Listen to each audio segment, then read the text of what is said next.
పరిశుద్ధుడు జీవం కలిగిన దేవుని నామంలో మీ అందరూ కూడా ప్రత్యేకమైన వందనాలు తెలియజేసుకుంటూ మరొక దినము, మరొక పునరుద్ధాన దినము దేవాది దేవుడు మీ అందరితో కూడా మాట్లాడటకు ఆయన ఇచ్చిన కృప, ఆయన ఇచ్చిన ప్రేమను బట్టి ప్రభు వారి కృతజ్ఞతలు చెల్లించుకుంటూ గతించిన వారం నుండి ఈ వారం వరకు కూడా తన కాపుదల, తన ప్రేమ, తన కృప మన పట్ల, మన కుటుంబాల పట్ల దేవాది దేవుడు ఉంచినందుకు ప్రభు వారికి కృతజ్ఞతలు చెల్లించాలి. ఎంతమందికి ఏ యోగ్యత లేదు, ఎంతమందికో ఈ కృప లేదు. అనేక మంది నశించిపోతుండగా తన ఉచితమైన కృప ద్వారా మనందరినీ కూడా సజీవిగా ఉంచాడు. ఎందును బట్టి అంటే 100 కీర్తనలు ఉంటుంది. ఆయన వారం అంట మనం, ఆయన ప్రజలం మనం, ఆయన మేపే గొర్రెలం గనుక ఆయన కృప మన పట్ల నిండుగా ఉంటుంది. ప్రభు మనకి దీవిస్తున్నాడు, ఆశీర్దిస్తున్నాడు. ఆయన బిడ్డలుగా ఉండాలని ఆయన ఇప్పుడు ఆశిస్తున్నాడు. ఆయన బిడ్డలుగా ఉందాం, ఆయన్ని మహింపరుద్దాం. మంచిది. ఈ దిన లేఖన భాగాన్ని మీకు చదివి వినిపిస్తున్నాను. ప్రియమైన దేవుని బిడ్డలారా, బైబిల్ గ్రంథాల మీద ఉంటే తెరిచి చూడవలసిందిగా కోరుకుంటూ మొదటి సమూయేలు గ్రంథము 15వ అధ్యాయము 22వ వచనాన్ని మీకు చదివి వినిపిస్తున్నాను. అందుకు సమూయేలు తాను సెలవిచ్చిన ఆజ్ఞను ఒకడు గైకొనుట వలన యెహోవా సంతోషించినట్లు ఒకడు దహన బలులను అర్పించుట వలన ఆయన సంతోషించునా? ఆలోచించుము, బలు అర్పించుట కంటే ఆజ్ఞను గైకొనుటయు పొట్టెల కొవ్వు అర్పించుట కంటే మాట వినుటయు శ్రేష్టము. ప్రియమైన దేవుడి బిడ్డలారా, ఈ దినము ఈ లేఖనం ద్వారా దేవాది దేవుడు మనతో ఏం మాట్లాడాలని ఆశిస్తున్నాడో ఈ లేఖన భాగానికి వెళ్దాం. ఇక్కడ దైవజనుడైన సమూయేలు మహారాజైన సౌలుని ఈ మాట చెబుతూ ఆయన గద్దిస్తున్నాడు. ఏమంటున్నాడంటే, బలు అర్పించుట కంటే ఆజ్ఞ అనుసరించుటయు పొట్టెలకు అర్పించుట కంటే మాట వింటయు శ్రేష్టం. ఎందుకు ఈ మాట అన్నాడు? ఎందుకు ఈ మహారాజుని ఇలా గద్దిస్తున్నాడు అంటే, పై వచనాల్లో మనం ముందుకు చూసుకుంటే ఆయన ఎలాంటి రాజు అనేది మనకు తెలుసు. ఆయన మొట్టమొదటి రాజు ఇశ్రాయేలు ప్రజలకు. దేవుడే ఎన్నుకున్నాడు ఆయన మహారాజుగా. 40 సంవత్సరాలు జయ ఉత్సవంగా నడిపించాడు ఆ యొక్క రాజ్యాన్ని. కానీ ఒక దినం వచ్చింది, సమూయేలుకి దర్శనమిచ్చి దేవాది దేవుడు ఈ మాటను తెలియజేస్తాడు. ఏ మాటను తెలియజేస్తాడంటే, పాపాత్ములైన అమాలేకులు ఈ యొక్క ప్రాంతానికి వచ్చిన్నారు, వాళ్ళందరినీ కూడా నిర్మూలన చేయించే, వాళ్ళందరినీ కూడా నాశనం చేయించు. నా కుమారుడు లేదా నేను ఎన్నుకున్న రాజు, ఆయనకెళ్ళి నువ్వు అభిషేకించు, ఆయన సమస్తాన్ని నాశనం చేయమని చెప్పు అని చెప్పినప్పుడు సమూయేలు వచ్చి ఆయన్ని అభిషేకిస్తాడు. నువ్వు వెళ్ళి అమాలేకుల్లో పురుషులు గాని, స్త్రీలు గాని, బిడ్డలు గాని, యవనస్తులు గాని, చంటి బిడ్డలు గాని, జంతువుల్లో ఎడ్లు గాని, గొర్రెలు గాని, ఏదైనా సరే దేన్ని ఉంచకూడదు, సమస్తం నిర్మూలన చేసి. ఎందుకంటే నా ప్రజల్ని ఐగుప్తు దేశం నుండి నేను తోడుకొని వస్తుండగా వాళ్ళకి దీవెనకరమైన దేశాన్ని నేను ఇస్తానని వాగ్దానం చేసినప్పుడు వారు ఆ యొక్క మార్గంలో వాళ్ళకి అడ్డగించారు, నా ప్రజలతో విరోధంగా జీవించారు గనుక నా కోపము వారిపైన నిలిచిపోయింది. ఈ అవకాశము ఇప్పుడు ఆ ప్రజలు నాకు ఇచ్చారు. ఆ ప్రజలను నాశనం చేసే, మన ప్రాంతాలకు వచ్చిన వాళ్ళు నాశనం చేసే, నిర్మూలన చేసే, అక్కడ ఉన్నది ఏది కూడా మీరు ముట్టొద్దు, వారందరికీ నాశనం చేయమని అభిషేకించి పంపించాడు. అయితే సౌలు ఏం చేశాడో తెలుసా? మొట్టమొదటి రాజు, దేవుడు ఎన్నుకున్న బిడ్డడు, మంచి అధికార స్థానంలో ఇచ్చాడు, 12 గోత్రం వారికి రాజుగా ఉన్నాడు. అలాంటి మహారాజు వెళ్ళి వాళ్ళందరికీ నాశనం చేశాడు. మంచిదే, కానీ అందులో విలువైనవి మంచి ఎడ్లని, మంచి గొర్రెల్ని, అగాగు రాజుని అందరిని తోడుకొని వచ్చాడు. ఏవైతే పనికిరావో అవన్నిటి కూడా నాశనం చేశాడు. అయితే దేవాది దేవుడు చూస్తున్నవాడు. మన నడక తెలుసు ఆయనకి, మన పడక తెలుసు. మనం కూర్చుండుట, మనం లేచుట ఆయనకి తెలుసు. ఆయన సమస్తం చూస్తున్నాడు గనుక ఆ రాజు చేసిన ఆ యొక్క కార్యాన్ని చూశాడు. దైవజనుడైన సమూయేలుతో రాత్రి వేళ మాట్లాడుతున్నాడు. నేను ఎన్నుకున్న రాజు సౌలు నా మాటను నిరాకరించాడు, నన్ను నిర్లక్ష్య పెట్టాడు, నాకు తునీకరించాడు. నేను చెప్పిన ఆజ్ఞ ఆయన నెరవేర్చలేదు. ఆయనకి రాజుగా చేసినందుకు నేను పశ్చాత్తాపడుతున్నాను, నేను బాధపడుతున్నాను. అలాంటి వాడికి నేను రాజుగా ఎన్నుకున్నందుకు అని సమూయేలుతో దేవాది దేవుడు తెలియజేసినప్పుడు, సమూయేలు ఉదయకాలం వచ్చినప్పుడు ఏమంటాడో తెలుసా? సౌలు సమూయేలును చూసి, దైవజనుడా, దేవుడు నిన్ను దీవించునుగాక, దేవుడు చెప్పిన పని, నువ్వు చెప్పిన పని నేను సంపూర్ణంగా నెరవేర్చాను అంటాడు. యేసు ప్రభు గారు కూడా యోహాను సువార్త 17వ అధ్యాయంలో ఇదే మాట అంటాడు. ఆయన, తండ్రి నువ్వు చెప్పిన పని నేను సంపూర్ణంగా నెరవేర్చాను. ఈ దినం మనం కూడా అంటుంటాం, దేవుడి పని నేను సంపూర్ణంగా నెరవేరుస్తున్నాను, చక్కని సేవలో ఉన్నాను, చక్కగా దేవుని వాక్యాన్ని వింటున్నాను, చక్కగా దేవుని మాటలు వింటున్నాను. బయటకు వస్తేనే కొంచెం దేవుడికి దూరం పెడుతున్నాను, కానీ దేవుడి సన్నిధిలో ఉన్నప్పుడు నేను అన్ని వింటాను, అన్ని శ్రద్ధగా చేస్తాను కనుక నేను సంపూర్ణంగా ఉన్నాను, దేవుడి మాట నేను సంపూర్ణంగా నెరవేరుస్తున్నానని అనుకుంటాం మనం. కానీ దేవుడు ఈ దినం మనతో మాట్లాడుతున్నాడు. ఇక్కడ దైవజనుడైన సమూయేలు ఆయనతో మాట్లాడుతున్నాడు. నువ్వు సంపూర్ణంగా నెరవేరిస్తే నేను వింటున్న ఈ స్వరాలేంటి? గొర్రెల సౌండ్లు నాకు వినబడుతున్నాయి, ఎడ్ల సౌండ్లు, రంకెలు నాకు వినబడుతున్నాయి, నువ్వు ఎక్కడ సంపూర్ణంగా నెరవేర్చితివి అని అడిగినప్పుడు సౌలు ఏమంటాడంటే, అవి నీ దేవుడి కొరకు బలి అర్పించుటకు అవి తీసుకుని వచ్చాను. దేవుడికి అవసరమా? దేవాది దేవుడు చెప్పాడు, సంపూర్ణంగా నాశనం చేసే, అందులో ఏది కూడా ముట్టొద్దు, అది నాకు విరోధము, ఆ ప్రజలు నాకు విరోధము, అక్కడ నివసిస్తున్న ప్రతిదీ కూడా నాకు విరోధమే, సమస్తం నాశనం చేసే, అందులోనివి కొన్ని దోచుకొని వచ్చి విలువైనవి తీసుకొని వచ్చి మనకు నచ్చినవన్నీ మనం తీసుకొని వచ్చి దేవుడి పని మనం సంపూర్ణంగా నెరవేర్చామని చెప్తే ఎలా అవుతుంది?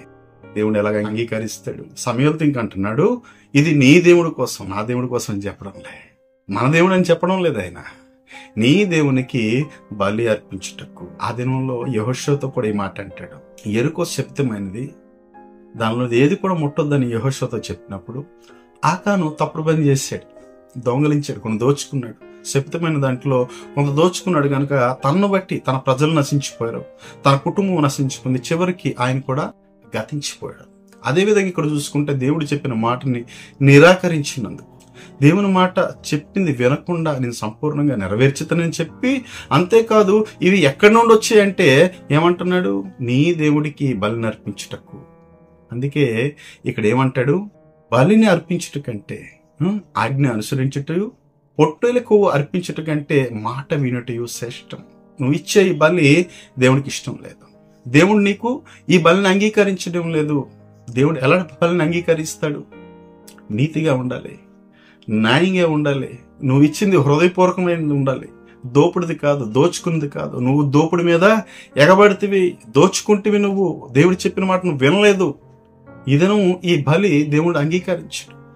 దేవాది దేవుడికి మనం ఇస్తున్నది ఏదైనా సరే, బంగారం కావచ్చు, ధనం కావచ్చు, విలువైనది ఏదైనా ఇవ్వచ్చు, అది హృదయపూర్వకమైనది కాకపోతే, నీ కష్టార్జితం కాకపోతే, అందులో నీతి లేకపోతే, అందులో న్యాయం లేకపోతే, నువ్వు ఎంత అర్పించినా దేవుడికి వ్యర్థమే. నీ అర్పణ అంగీకరింపబడదు. హేబేలు అర్పణ అంగీకరింపబడ్డది. మంచి హృదయంతో ఇచ్చాడు, కష్టపడి ఇచ్చాడు, నీతి న్యాయంగా ఇచ్చాడు, ఆయన అంగీకరించాడు. దోచుకుని ఇస్తే ఎక్కడ అంగీకరిస్తాడు? దేవుడు చూస్తున్నాడు కదా, కళ్ళు మూసుకోలేదు కదా, ఆయన చూస్తున్న దేవుడు అంట. ఆయన నువ్వు ఏడి చేస్తున్నావు ఆయనకి తెలుసు కనుక ప్రియమైన దేవుడి బిడ్డ, ఏ హృదయంతో ఇస్తున్నాం దేవుడికి ఇచ్చేది. మరొక మాట అక్కడ సమయంలో ఏమంటాడంటే, ఇక చాలు, నేను చెప్పింది నువ్వు విను. దేవుడు ఏంటి చెప్తున్నాడు నీ కొరకు, విను. నువ్వు ఎప్పుడు అల్పుడుగా ఉంటువో నీకు రాజుగా చేశాను, ఇశ్రాయేలుకు శిరస్సుగా ఉంచానంటే తలగా ఉంచాను. నీకు ఒక దినం ఉంటుంది నువ్వు అల్పుడుగా ఉంటివి, ఎన్నికలేని వాడిగా ఉంటివి, నిన్నెవరు కూడా అంగీకరించలేదు, నీ కుటుంబానికి ఎవరు అంగీకరించలేదు, నువ్వు సమాజానికి ఎరగిన వాడిగా ఉంటివి, సమాజంలో హీనుడిగా ఉంటివి. ఒక దినం నా దగ్గరికి వచ్చావు, మనతోనే మాట్లాడుతున్నాడు దేవుడు. నేను ఎన్నుకున్నాను, నా కుమారుడిగా ఎన్నుకున్నాను, నా కుమార్తెగా నీకు ఎన్నుకున్నాను, మంచి స్థాయిని ఇచ్చాను, నీకు మంచి అభివృద్ధిని ఇచ్చాను, మంచి ఉద్యోగాన్ని ఇచ్చాను, మంచి నాయకుడిగా నిలబెట్టాను, నా సంఘాన్ని నీకు అప్పగించాను. మంచి అధికారంలో ఉంటూ నేను చెప్పిన మాటని మర్చిపోతున్నావు. ఒక దినం వచ్చి నన్ను ప్రాధేయపడ్డావు, అయ్యా నా బ్రతుకు సరిదిద్దవా, నా భవిష్యత్తుని సరిదిద్దవా, నాకు ఆరోగ్యాన్ని ఇవ్వా, నా కుటుంబాన్ని చక్కదిద్దవా. నాకు సమాజంలో హీనంగా చూస్తున్నారు, నా కుటుంబం నన్ను హీనంగా చూస్తున్నారు, నన్ను అందరూ తునీకరిస్తున్నారు, నేను అందరిలో ఎన్నికలు లేనివాడిగా ఉన్నాను ప్రభువా, నన్ను దీవించవా, ఎబ్బేజు వలె నా త్రోవలు సరళం చేయవా అని ఒక దినం నువ్వు వచ్చావు. నీ ప్రార్థన నేను అంగీకరించాను, నేను దీవించాను, నేను ఆశీర్వదించాను, నేను అధికారిగా ఉంచాను, మంచి స్థాయిని ఇచ్చాను, నీకు తలగా ఉంచాను. ఇది నువ్వు చేస్తుందేంటి? ఆ స్థాయి ఇచ్చిన తర్వాత నా మాట నువ్వు అంగీకరించడం, నా వాక్యాన్ని హెడజీవన పెడుతున్నావు, నా వాక్యాన్ని నువ్వు వినడం లేదు, నా మాటలు నువ్వు అంగీకరించడం లేదు, నా త్రోవలో నువ్వు నడవడం లేదు.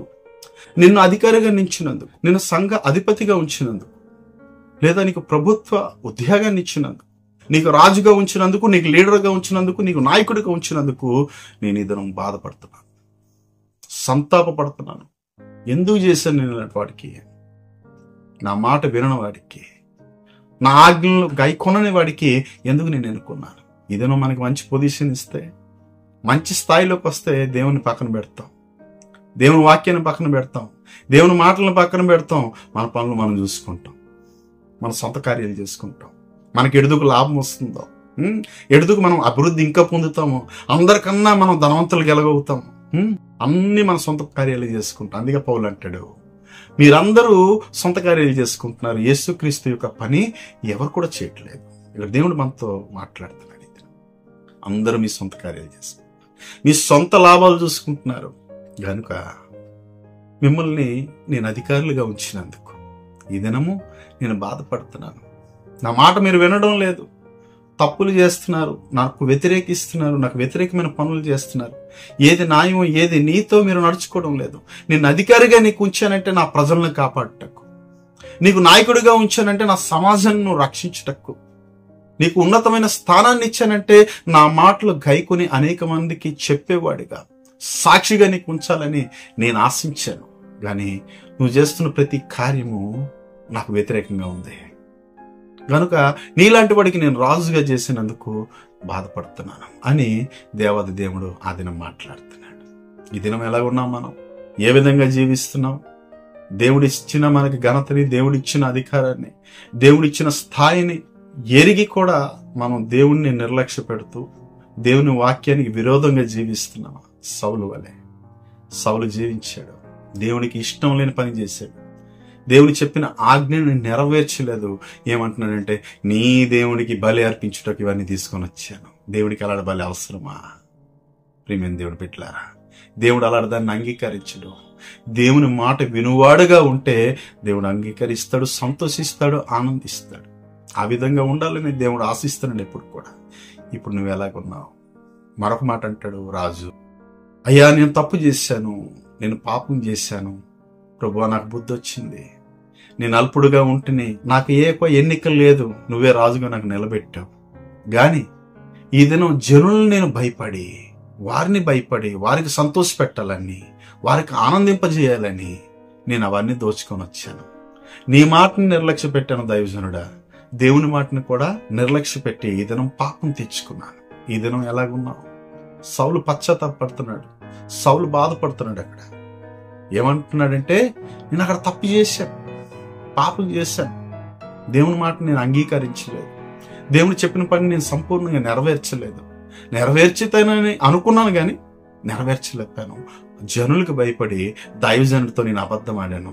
ఆ పాపాన్ని ఈ దినం నేను అనుభవిస్తున్నాను. ఈ దినము మనం కూడా జనుల్ని సంతోషపెట్టాలని, ప్రజల్ని ఆనందింపజేయాలని, దేవుని వాక్యం ఈ దినం ఏది మాట్లాడమంటే అది మాట్లాడకుండా వారికి సంతోష పెట్టాలని, వారికి ఉత్సాహింపజేయాలని మనం ఏదేదో మాట్లాడుకోవడం. దేవుడు ఏదైనా ఏ వాక్యాన్ని ఇస్తే దైవజనులైన మనం ఆ మాటని మనం సంపూర్ణంగా మాట్లాడాలి. అది ఏదైనా సరే, వారికి బాధ కలిగినా సరే ఆ మాట సంపూర్ణంగా మాట్లాడాలి. అప్పుడే దేవుడు మనల్ని దీవిస్తాడు, మనల్ని ఆశీర్వదిస్తాడు. ఈ దినము దేవుని మాట మనతో మాట్లాడినప్పుడు ఆ మాట అది నా కొరకే మాట్లాడాడు దేవుడు. ఈ దినం దైవజనుడు నా కోసమే మాట్లాడాడు ఆ మాటలు. దాని ప్రకారంగా నేను నడుచుకుంటాను. ఇంతవరకు నేను చేసింది తప్పు, ఇంతవరకు నేను చేస్తుంది దేవునికి విరోధమైన పని, ఇప్పుడు నేను సంపూర్ణంగా జీవించుకుంటాను. ప్రభువా, నేను తప్పు చేశాను, నన్ను క్షమించు అని ప్రభుని వేడుకొని ముందుకు నడిచేవారిగా మనం ఉండాలి. జనులను సంతోషపెట్టేవారిగా మనం ఉండకూడదు, ప్రజలను సంతోషపెట్టేవారిగా ఉండకూడదు, నీ కుటుంబాన్ని సంతోషపెట్టేవారిగా ఉండకూడదు. దేవుని వాక్యం ఉన్నది ఉన్నట్టుగా మాట్లాడేవారుగా, నడుచువారుగా, ఆయన సాక్షిగా నిలుచువారుగా మనందరం ఉండాలి. దేవుడు ఆశిస్తుంది అదే. అందుకే నేను ఎన్నుకున్నాడు, అందుకే నేను నడిపిస్తున్నాడు, అందుకే నీకు అత్యున్నత స్థానాన్ని ఇచ్చాడు దేవుడు. ప్రియమైన దేవుని బిడ్డ, ఈ దినం ఎలా జీవిస్తున్నావు? సౌలు వలె జీవిస్తున్నావా? చెప్పిన మాట పెడజీవని పెట్టి నేను సంపూర్ణంగా చేశాను, దేవుడి కోసం ఇవన్నీ తెచ్చానని చెప్పుకుంటున్నావా? దేవుడిని బలిని అంగీకరించడు, దేవుడిని ఇచ్చే ధనాన్ని అంగీకరించడు, దేవుడిని ఇచ్చే బంగారాన్ని దేవుడు అంగీకరించడు. కానీ దేన్ని అంగీకరిస్తాడంటే ఆయన ఆజ్ఞని వింటే, ఆయన మాట వింటే దేవుడు అంగీకరిస్తాడు, సంతోషిస్తాడు. సమస్తం అయిందే, మనం ఆయనకి ఏంటి ఇస్తాం? ఈ భూమిని సృష్టించింది ఆయన, ఈ సర్వభూమి ఆయనదే. ఈ గొర్రెలు, ఎడ్లు, బంగారం, వెండి, ధనం సమస్తం ఆయనదే. ఆయన మనం ఏంటి ఇస్తాం? ఏమిచ్చి మనం ఆయనకి సంతోష పెట్టగలుస్తాం? కేవలం మన హృదయాన్ని ఆయన అడుగుతున్నాడు. నేను చెప్పిన మాటల్లో మీరు నిలకడగా నడిచినప్పుడు మిమ్మల్ని దీవిస్తాను, ఆశీర్దిస్తాను. నా ఆజ్ఞ ప్రకారం మీరు నడుచుకోండి, అప్పుడు మిమ్మల్ని దీవింపజేస్తాను. లేకపోతే నీలాంటి వాడికి నేను రాజుగా ఉంచినందుకు, నీలాంటి వాడికి నేను నాయకుడిగా ఉంచినందుకు నేను బాధపడుతున్నాను కనుక నేను వెంటనే నేను తునీకరిస్తున్నాను. రాజుగా ఉంచుటకు ఆయన ఇష్టపడలేదు దేవాదేవుడు. 40 సంవత్సరాలు రాజుగా ఉన్న సౌలుని, మొట్టమొదటి రాజుని ఆయన ఏం చేశాడు? తునీకరించాడు. నువ్వు ఏ అధికారంలో ఉన్నా, ఏ స్థాయిలో ఉన్నా, ఎంత అంతస్తు కలిగిన వాడిగా ఉన్నా, ఎంత ధనవంతుడిగా ఉన్నా, ఎంత అభివృద్ధిలో ఉన్నా, దేవుడు జీరో చేయాలంటే ఎంతసేపు పట్టదా? నిన్ను వెంటనే తీసివేస్తాడు.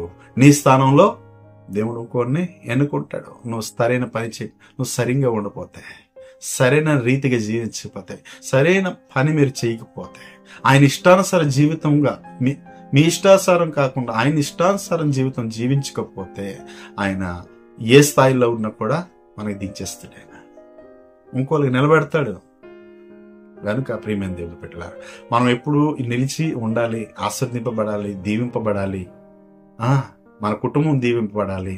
నా చుట్టుపక్కల ఉన్నవారు అందరూ కూడా దీవింపబడాలంటే మనం ఎలాగుండాలి? దేవుడు చెప్పే లేఖనం ద్వారా మనం నడిచేవారుగా ఉండాలి. దేవుని సాక్షులుగా మనం ఉండాలి. దేవుడిచ్చిన ఆజ్ఞ నెరవేర్చేవారుగా మనం ఉండాలి. అప్పుడే దేవుడు నన్ను దీవిస్తాడు, మన కుటుంబాలని దీవిస్తాడు. ఈ దినం వాగ్దానం చేస్తున్నాడు. సౌలుని తునీకరించినట్టుగా నిన్ను తునీకరించను దావీదు అంటాడు. ఎందుకంటే దావీదు స్థిరత్వంగా జీవించుకున్నాడు. ప్రతి తప్పుని ఎరిగాడు, తెలుసుకున్నాడు, క్షమాపణ అడిగాడు, ముందుకు నడిచాడు. కనుక దేవుడు దీవించాడు. అదే విధంగా మనం ఉండాలి. మన స్థాయిని మనం ఎప్పుడు పోగొట్టుకోకూడదు. మనకిచ్చిన ఆశీర్వాదాన్ని మనం ఎప్పుడు కూడా పోగొట్టుకోకూడదు. ప్రియమైన దేవుడి బిడ్డలారా, మనం దీవెనకరంగా ఉండాలంటే ఆయన మాటని, ఆయన ఆజ్ఞని అనుసరించేవారుగా ఉంటే దేవుడు నిన్ను, నన్ను, మన కుటుంబాన్ని దీవిస్తారని దినం వాగ్దానం చేస్తున్నాడు. కళ్ళు మూసుకొని ప్రార్థన చేద్దాం. మహాపరిశుద్ధమైన ప్రభువా, ప్రేమ కలిగిన మా తండ్రి, దయ కలిగిన మా దేవా, మీ కృతజ్ఞతాస్తులు, స్తోత్రాలు. నా తండ్రి, ఈ దినం మీరు మాట్లాడిన మాటలు బట్టి కృతజ్ఞతలు ప్రభువా. ఇదిగో సౌలుని ప్రభువా రాజుగా చేశాం అయ్యా, ఆజ్ఞ ఇచ్చి పంపించావు. మీ ఆజ్ఞ ఆయన సంపూర్ణంగా నెరవేర్చలేదు. ఆయన బట్టి ప్రభువా మీరు బాధపడ్డారు. ఆయన చేసిన క్రియను బట్టి మీరు సంతాపం నొందారు ప్రభువా. ఇదిగో మేము కూడా ఈ దినం అలాంటి కార్యక్రమాలు చేయకుండా, మీకు విరోధమైన పనులు మేము చేయకుండా ప్రభువా మమ్మల్ని క్షమించండి. ఇదిగో మాలో తప్పులుంటే అయ్యా మమ్మల్ని క్షమించి, దీవించి, ఆశీర్వదించండి. ఇక ముందు ప్రభువా నీ మాట వినే బిడ్డలుగా మేమందరం ఉండుటకు మీ కృపను అనుగ్రహించమని, చూస్తున్న ప్రతి బిడ్డని మీరు ఆశీర్వదించి దీవించమని యేసు పుణ్య నామములో చిన్న ప్రార్థనను వేడుకుంటున్నాను తండ్రి. ఆమేన్. దేవుడు మిమ్మల్ని అందరినీ దీవించి ఆశీర్వదించును గాక. ఆమేన్.